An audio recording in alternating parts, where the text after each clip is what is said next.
Oh, hi! I was just smelling one of my favorite books. What are you doing here? Oh, right! Hi guys, welcome back for another episode of Blue Lemonade.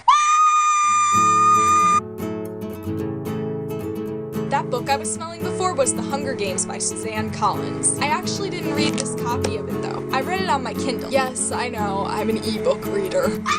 But we're not going to talk about The Hunger Games right now. That's another video for another day. But The Hunger Games is the perfect basis, in my experience, for a discussion of the differences between ebooks and regular books. Let's start with ebooks. When I first got my Kindle Fire HD, I was a little concerned about reading on the LCD screen. But after I got an anti-glare screen protector and kept the brightness on my Kindle all the way down, the light really didn't bother my eyes too much. Of course, it's still not perfect, but the Kindle has so many other great features. My favorite feature when reading on the Kindle is the dictionary.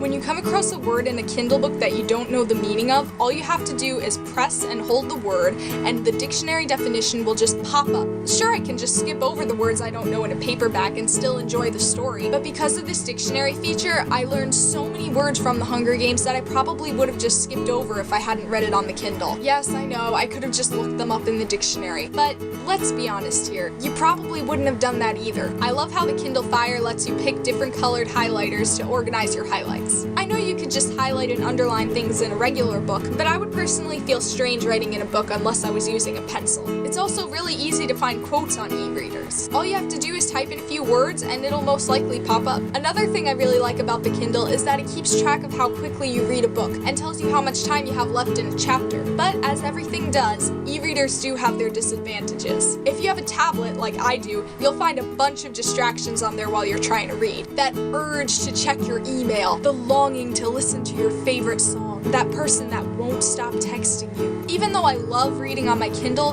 there's something so special about holding a book in your hands. Because even though I'd already read The Hunger Games on my Kindle, when I saw the paperback at a thrift store, I just had to get it. I needed to hold the story that was so real to me. There's just something about holding a regular book that makes the story and characters feel more real and closer to you. There's even something cool about smelling books. So here we are at the end of this video, and I still haven't picked a side in the war between ebooks and regular books. But I don't have to pick a side. I think there's something beautiful about both of them. The way I see it, they sort of belong together. So thanks for watching this video. I'd love to hear your thoughts on ebooks and regular books, so feel free to leave a comment. This has been your weekly glass of Blue Lemonade, and until next week, don't forget to be refreshingly different. Bye!